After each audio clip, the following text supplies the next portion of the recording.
ơi mà brak lek lar ơi thằng mà brak keo nó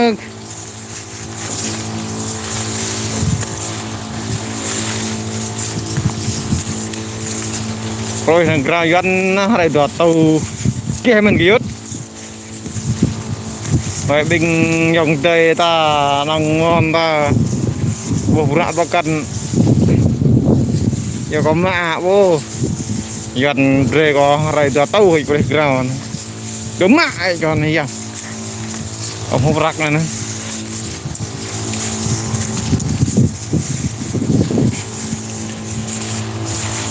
rồi lát từ mình ui dần hơi tàu hình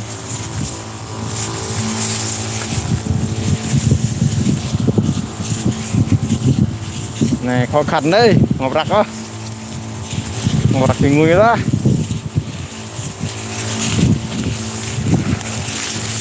rắc à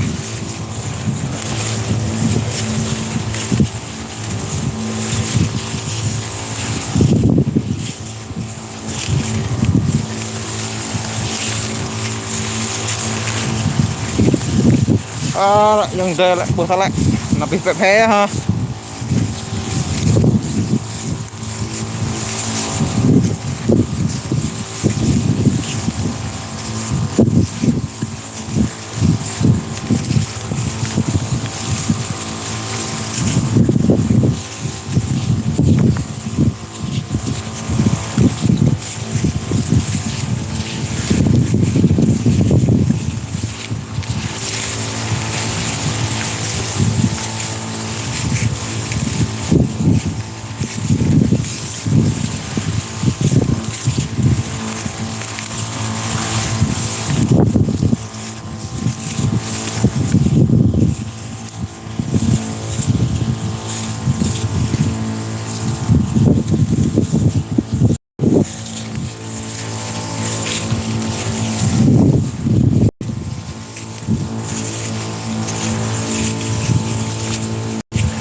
badan lagi geran kaya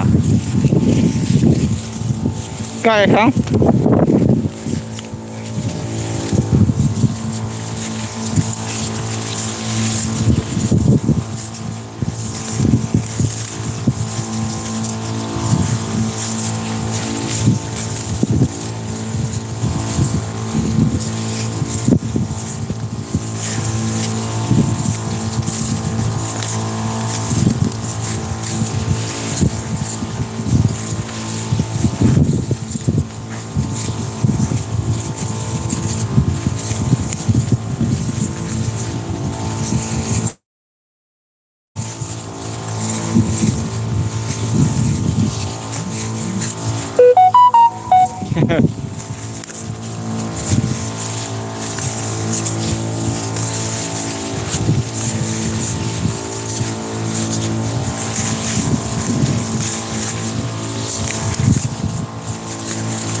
Mimpi ke ada nang tapi video tu nak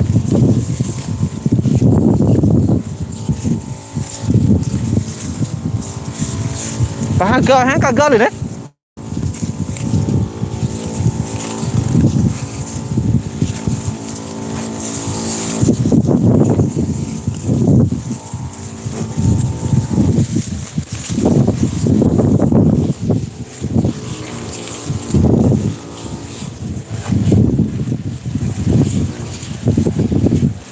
PV ya mana?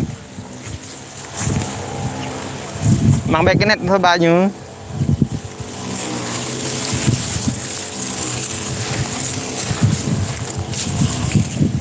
Oh tahan drop, tahan cho mà proyek này nè, rồi tahu hết. Halo, nè. Oh mẹ tàng này PV loh.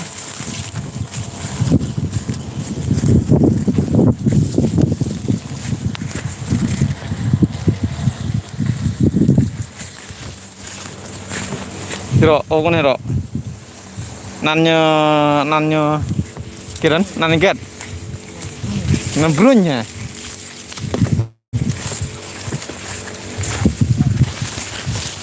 Brun tak perlu kabio thùng như này. Biao. Brun lẹ tên loi.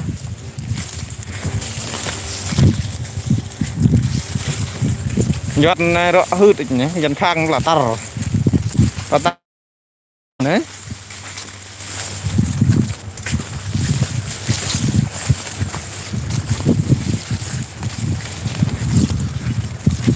Cái này cái tự tại phụ hồi anh tự hợp làn anh lao có ai nhiều á. Bây giờ khá phân nằm bây giờ. Là nhớ tải anh ta. Giật này thao đây giật này. Cái buộc này. Tầm bằng cái mà bôm nó. Chị nó như chị một tiền 25 hectare một tí nó đập đi.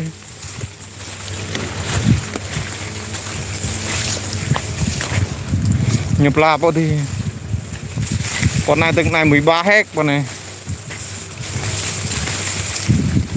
13 hectare 500 triệu như vậy.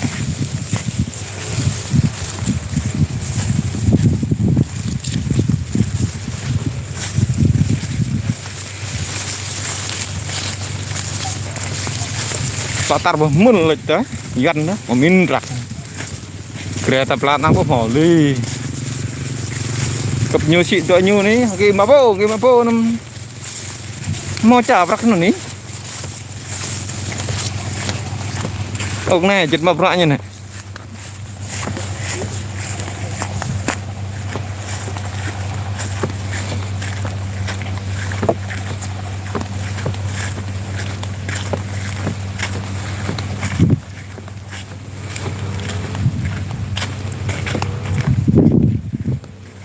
đường này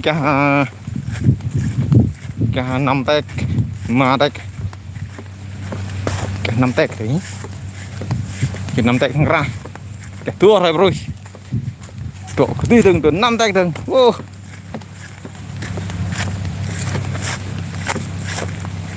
nhiều này cả mà tét nâng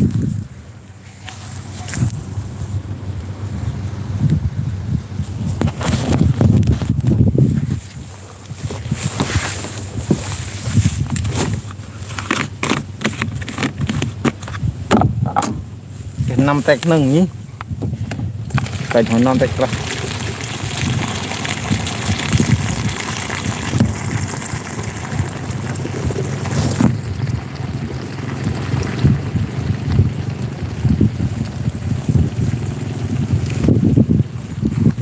liệu điện thoại ăn cái lại đang nó sôi ở mò phạt tục tiếp nữa lại hả năng hả thằng bố ăn rồi hả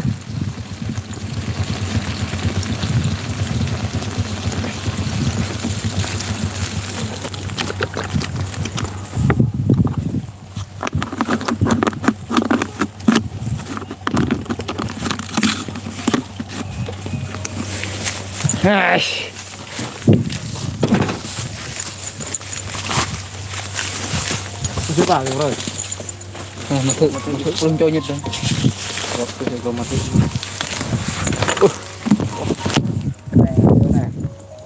rồi tiếp này thật tiếp chẳng hạn năng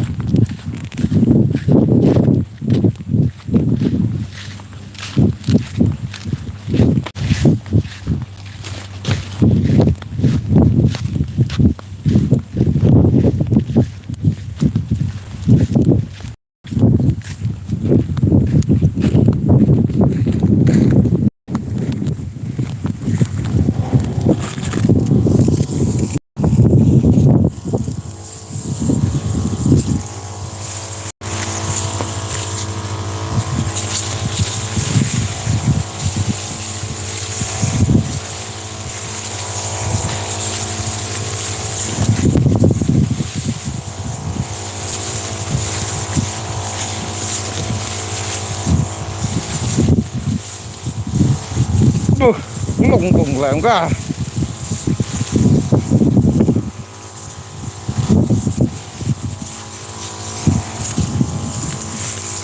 là tàng đi tạt nó nặng hiu chẳng dài lật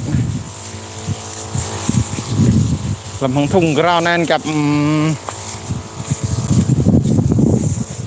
50 mét thời như 50 mét và tầm 45 mét thời như cao được lật anh về bông là tạt này mình nó bớt thật dê kìa cả cứ áo bắt rồi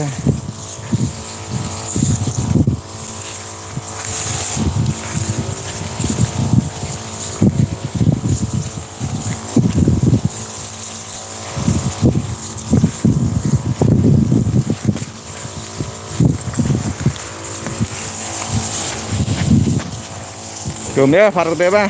Rồi